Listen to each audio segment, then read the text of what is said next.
ఇంట్లో కూర్చుని ఇంగ్లీష్ నేర్చుకోవాలనుకుంటున్నారా? అయితే వెంటనే మా స్పోకెన్ ఇంగ్లీష్ క్లాసెస్‌కి కాల్ చేయండి. నమస్తే రమ్ గారు. నమస్తే జయ. ఏదైనా వెరైటీ కథ చెప్పండండి. ఓ ఊళ్ళోనట ఒక ఒక యాదవుల కుటుంబం ఉండేది. 300-400 మేకలు గొర్రెలు ఉండేవి వాళ్ళకి జీవాలు. అయితే దాంతో ఏదో నడుస్తూ ఉంటుంది. వీళ్ళకి ఈ 300-400 ఏదో స్లోగా నడిచేది వాళ్ళ బండి. ఆ ఊళ్ళో ఒకళ్ళు ఎవరో వీళ్ళకి ఒక 30 ఎకరం అంటే ఇంచుమించుగా ఒక కుంట పొలాన్ని ఇచ్చారు కొన్ని మేకలకి బదులుగా. ఇస్తే సరే ఏదో సుమారైన కొండ్ర, అది అంత బాగా ఓహో అనే పంట కాదు. జొన్నలు వేసేవాళ్ళు, ఏదో పండేది. వీళ్ళ రొట్ల వరకు సరిపోయేది, పెద్ద పంట గింట ఏం లేదు. కాలక్రమాన ఈ రైతు మన ఆయనకి, యాదవుల ఆయనకి కళ్ళు పోయినాయి. కళ్ళు పోయేసరికల్లా ఒక కొడుకున్నాడు, ఓ 19-20 ఏళ్ళ వాడు. వాడికి అప్పచెప్పాడు. వాడు ఆ మేకలు కాసుకోవటము, ఈ చూడటము ఏదో చేసేవాడు. కాలక్రమాన మేకలు తరిగిపోయినాయి, ఈ జొన్నలే వీళ్ళకి ఆధారంగా ఉన్నాయి. అయితే ఒకనాడు ఏమైంది, వీడి జొన్న పంట చేలో ఉన్నాడు. ఆ చేను దగ్గర ఏదో పనిచేస్తుంటే లక్ష్మీదేవులు, అష్టలక్ష్ములు ఉన్నారు కదా మనకి, ధనలక్ష్మి, ధాన్యలక్ష్మి, ధైర్యలక్ష్మి ముగ్గురు నడిచేస్తున్నారు అక్కడి నుంచి. అప్పుడప్పుడు లక్ష్మీదేవులు ఏమిటో అలా నడుస్తారు కథల్లో, ఎందుకో మరి అడక్కండి నన్ను, కథలో అలాగే ఉంటుంది. అయితే ఈ వస్తూ ఉంటే వాదించుకుంటున్నారు, నేను గొప్ప అంటే నేను గొప్ప, నేను ఎవడింట్లో ప్రవేశిస్తే వాడికి అదే పంటే పంట, నేను వచ్చాకే నువ్వు వస్తావు తెలుసా అని ధనలక్ష్మి ధాన్యలక్ష్మి అనుకుంటున్నారు. ధాన్యలక్ష్మి ప్రవేశించింది, బోళ్ళు ధాన్యం వస్తుంది. తర్వాత ప్రవేశించేది ఎవరు? ధనలక్ష్మి. ధాన్యం బాగా వస్తే అదే కదా ధనం.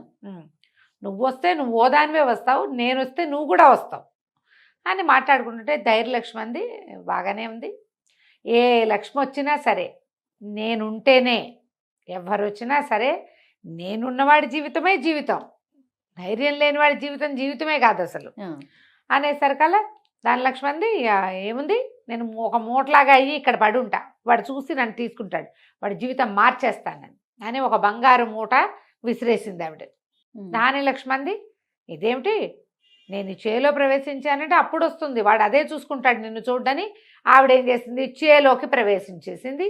ధాన్యలక్ష్మి ప్రవేశించంగానే ఏదో సుమారుగా 7 ఏమంటారంటే పాడుకొట్లాడుకుంటూ ఉన్నటువంటిది ఈ జొన్న చేను రయ్యమని విరిసిపోయి ఒకేసారి జొన్నలు ఇంతంతలా కంకులు వచ్చేసినాయి. నిండుగా పిప్పళ్ళ బస్తాలాగా జొన్నలు కూరేసినట్టు వస్తాయి కదా, కంకులు వస్తాయి జొన్నలు.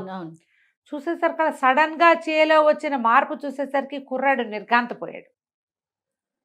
అంతకుముందు వాడికి ధైర్యలక్ష్మి గుండెల్లో ఒక చోట నలకంత చోటు ఉండేది. ఆవిడ ఏం చేసింది, అక్కడి నుంచి దిగి నెత్తెక్కేసింది. వాడు అయోమయం అంధకారం అయిపోయాడు. ధైర్యలక్ష్మి నెత్తెక్కితే కనపడితే ఉండదు, ధైర్యం ఎక్కడుండాలి, లోపల ఉండాలి. ఓ చుక్కలా ఉండేది, చుక్క కాస్త ఇంత మహమ్మారిగా మారి నెత్తి మీద ఎక్కి కూర్చుంది. హడిలిపోయాడు వీడు. ఆవిడ లేదు లోపల, ధైర్యం లేదు. ఏమిటో ఇది చూద్దామనుకోలే, వాడు పరిగెత్తుకుంటూ ఇంటికి వెళ్ళిపోదామనుకున్నాడు. అంతకుముందే వాడికి ఒక స్నేహితుడైన అంధుల కుర్రవాడు, అంధుడు ఒక కుర్రాడు, దివ్యచక్షువు, కళ్ళు లేనివాడు.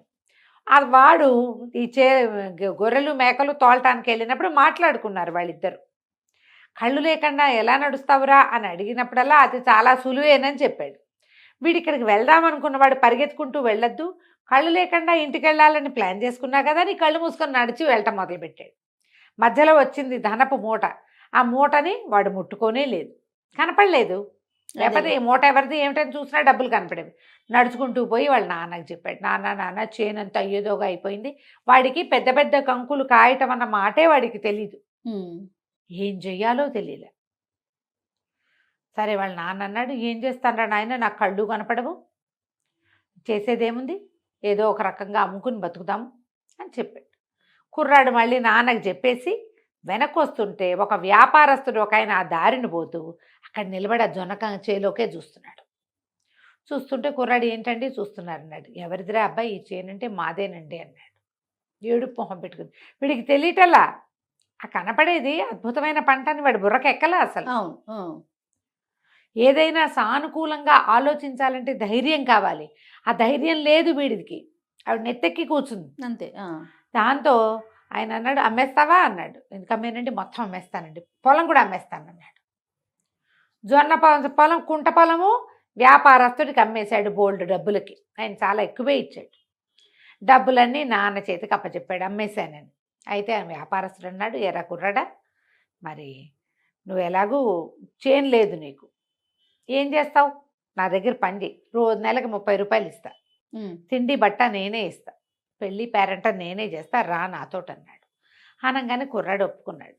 అనేసరికి వ్యాపారస్తుడు అన్నాడు, నాతో వచ్చేసి 30 రూపాయలు ఇస్తానంటే కుర్రాడికి పని ఏముంది ఇక్కడ, అంతేగా, మేకలు లేవు, పొలం లేదు, ఇక ఉండటం ఎందుకంటే డబ్బులు ఎలాగో నాన్న దగ్గరికి అప్పచెప్పా కదా అని ఆయన వెనకాల పడి వెళ్ళాడు. వెళ్తే అసలు ఆ జొన్నలు ఇంతంతలావు గింజ.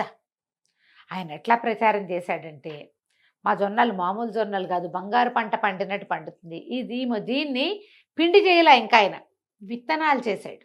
విత్తనంగా అమ్మితే బాగా పోతుంది కదా, ఓ ఊళ్ళో అమ్మేశాడు. ఇంకో ఊళ్ళో అసలు బస్తాల్లో కనబడుతున్న జొన్నలు చూస్తే జనాలు ఎగబడిపోయారు, ముత్యాల్లా ఉన్నాయి అవి. ఆ ఊరు రాజుగారికి ఏం చెప్పాడంటే, నాకు ఒక బండీడు జొన్నలు మీకు ఇచ్చేస్తా, బండి జొన్నలు ఇచ్చేస్తా, ఒక ఏనుగు అంబారీ తోటి సహా కావాలి నాకు, ఏనుగు అంబారీతో సహా. ఆ రాజుగారి దగ్గర 15 ఎన్నో ఏనుగులు ఉన్నాయి. ఇలాంటి గింజలు ఏనాడు కంటితో కూడా చూడలేదు వాళ్ళు. ఆ ఏనుగు అంబారీ వీళ్ళకి అప్పచెప్పారు. ఈయన ఏం చేశాడు, ఆ ఊళ్ళోని చక్కగా మంచి బట్టలు జరి తలపాగా అవి కొని, ఈ మన గొల్ల కుర్రాడు ఉన్నాడు కదా ఈ అబ్బాయి, ఈ కుర్రాడికి చక్కగా బట్టలు అలంకారం చేసి ఆ ఏనుగు మీద కూర్చోబెట్టాడు.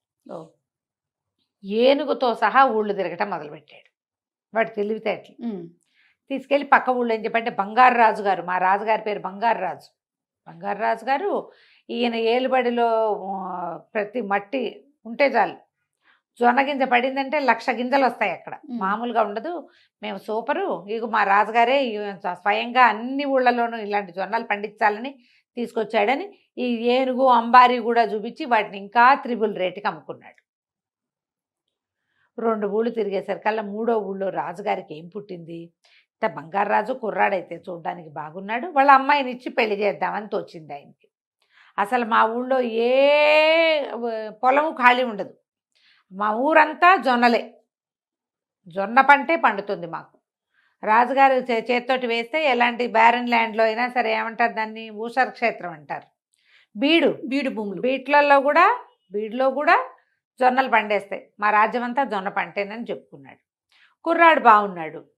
సరే వాళ్ళు ఏమనుకున్నారు, రాజుగారు పెళ్లి చేస్తామన్నారు. పెళ్లి చేస్తామనేసరికల్లా ఈ కుర్రాడికి పెద్ద భయం, వాడు బిక్క చచ్చిపోయి కూర్చునేవాడు దాని మీద. సరే వివాహం అయిపోయింది. వివాహం అయిపోయాక పొద్దునంతా వివాహ క్రియలన్నీ జరిగాయి, ఏదో భోజనం పెట్టారు, తిన్నాడు, ఏదో చేయమన్నారు చేశాడు. నన్ను ఏదో బలిస్తున్నారేమోనని అనుమానం మొదలైంది. ధైర్యం లేదు లోపల, ధైర్యలక్ష్మి లేదు కదా, లేక సరే సాయంకాలం ఏం చేశారు, ఉదయం ఒక అంతఃపురంలోకి ఈవిని పంపించి రాజకుమార్తె వచ్చింది. ఆ రాజకుమార్తెను చూసేసరికల్లా హడేలిపోయి సాకినో ఢాకినో అనుకున్నాడు. అమ్మ బాబోయ్, ఇంకేముంది, బలి ఇవ్వడానికి లోపల తీసుకుపోతున్నారు, అందుకే ఇంత అలంకారం, ఇన్ని పువ్వులు ఉన్నాయి, మంచం ఉందని అర్థం కాలే వాడికి. ఆ రాజకుమార్తె దగ్గరకు వచ్చింది దండం పెట్టాను, భర్తకి దండం పెట్టమంటారు తొలి రాత్రి. దగ్గరకు వచ్చేసరికల్లా ఒక్క తోపు తీసి లగెత్తేసాడు, పరిగెత్తి ఈ వ్యాపారస్తుడు ఉన్న సత్రంలో ఎగిరిపడ్డాడు. పడేసరికల్లా ఆయన చూడడం ఏమిటి, చెంపలు వాయిగొట్టేశాడు ఆయన వ్యాపారస్తుడు. దౌర్భాగ్యుడా, లక్షణంగా పెళ్లి చేస్తే ఇంత పని చేస్తావా, హాత్తేరి అన్నాడు. ఈ ముందు పెళ్ళప్పుడు కూడా ఈయన చెప్పాడు, మా పద్ధతి ప్రకారమే పెళ్ళి అవ్వాలన్నాడు. ఆ పెళ్ళికి కుర్రాడు పెళ్ళి నేను చేసుకోనంటే పెడరెక్కలు విరిచి కట్టి పెళ్లి చేశారు, ఇదే మా పద్ధతి అని. 4 సైనికులు 10 మంది కలిసి వాడిని తాళ్లతో కట్టేసి పల్లకిలో పడేసి మోసుకుపోయారు. ఇదే వాళ్ళ పద్ధతి అనుకున్నారు అక్కడ వాళ్ళు. చితకొట్టేశాడు. చితకొట్టి, ఇంత చక్కటి సంబంధం చేస్తే పెళ్లి చేసుకోవా, నాకు రావాల్సిన సొమ్మంతా పోగొడుతున్నావు నువ్వని ఈ రాజుగారి దగ్గరికి వెళ్ళి ఏం చెప్పాడు, మా రాజకుమారుడికి చాలా లెక్కలండి, అసలు విత్తనం విత్తటానికి టైం చూస్తాడు, రాత్రి ఏనుగు తొండాలంత ధారలతో వానబడిద్దిట, అదే ముహూర్తం అండి, వర్షాలు పడేటప్పుడు పునఃసమాగమం పనికిరాదండి, పునఃసంధానం ఆ రాకుమారుడు ఒప్పుకోలేదు బంగారు రాజుగారు అని చెప్పాడు. రాజుగారు ఆశ్చర్యపోయి ఇదేమిటి అని, వాన పడిందా లేదో చూడలే. ఆ ఊళ్ళల్లో ఏమిటి, రాజుగారి ఇల్లు ఒకటే ఉండదుగా, ఆయన కోటలో ఉంటాడు, అంతఃపురం వేరేగా ఉంటుంది. మళ్ళీ ముహూర్తం పెట్టించారు పునఃసమాగమానికి. సరే మళ్ళీ ఏం చేశారు, 2వ రోజు రాత్రి కూడా ఈ కుర్రాడు మళ్ళా యువరాణి దగ్గరికి వెళ్ళేసరికి ఆమెను చూడంగానే పరిగెత్తి వేరే చోటకి పారిపోవటం తెలియలా వాడికి. మళ్ళా వ్యాపారస్తుడు ఉన్న చోటకే వెళ్ళాడు. వెళ్ళగానే ఆయన ఏం చేశాడు, ముందు రోజు చెంపకాయలు వాయించి ఈ పూట చక్కగా సున్నంలోకి ఎముక లేకుండా దంచి పెట్టేశాడు, చిత్త కొట్టేశాడు. కొట్టేసి నువ్వు పెళ్లి చేసుకున్నావు, ఆ అమ్మాయితోటి కాపురం చేసి తీరాలి నువ్వు, లేకపోతే నువ్వు ఈ రాజ్యానికి రావు, నువ్వు రాజువు కాలేవు, నేను మంత్రిని కాలేను. ఈ జొన్నలు ఎక్కడ విత్తినా అక్కడ మొలకెత్తేస్తున్నాయి ధాన్యలక్ష్మి దయ వల్ల. కొట్టాడు. మళ్ళీ రాజుగారి దగ్గర చెప్పాడు, ఏనుగు తలకాయ అంత దారలతో వాన పడిందండి, ఇట్లా కుదరదు, మంచి ముహూర్తం పెట్టించలేదు మీ వాళ్ళు అని పోట్లాడాడు. రాజుగారు ఆశ్చర్యపోయి సరైన మంచి ముహూర్తం పెట్టండి అంటే మర్నాడు ఇంకొక ముహూర్తం పెట్టారు. వాళ్ళు కూడా ముహూర్తం అంటారు ఏమిటి, 3 రోజులు మంచి ముహూర్తాలే పెట్టామనుకుంటున్నారు. ఇక 3వ నాడు మళ్ళీ పల్లకిలో చేతులు కట్టేసి వీడిని మోసిపోయారు పంతపురానికి. లోపలికి వెళ్తుంటే వాడికి అనిపించింది, ఎన్నిసార్లు పరిగెడతాను, ఇదేదో చచ్చిపోతామనుకుని పరిగెడితే, వస్తామని పరిగెడితే అక్కడికి వెళ్తే చావు దెబ్బలు తినాల్సి వస్తుంది కదా, అదే అందుకని ఆ చావేది ఇక్కడే చచ్చిపోతాం ఒక దెబ్బకే అని చెప్పి ఒక మూల కూర్చున్నాడు.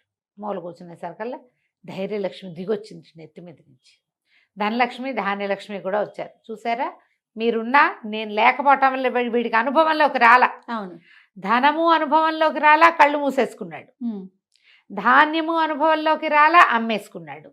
పోనీ దానివల్ల వచ్చిన డబ్బైనా వీడికి అనుభవంలోకి వచ్చిందా అంటే వీడు ఇలాగే బట్టలు కట్టుకుంటున్నాడు. సంతోషం ఇది వాడికి, ఏదైనా కొత్త బట్ట కట్టుకున్నాం మనం, సంతోషంగా మనకు కాన్ఫిడెన్స్ తోటి కట్టుకుంటే ఉండే సంతోషం వేరు.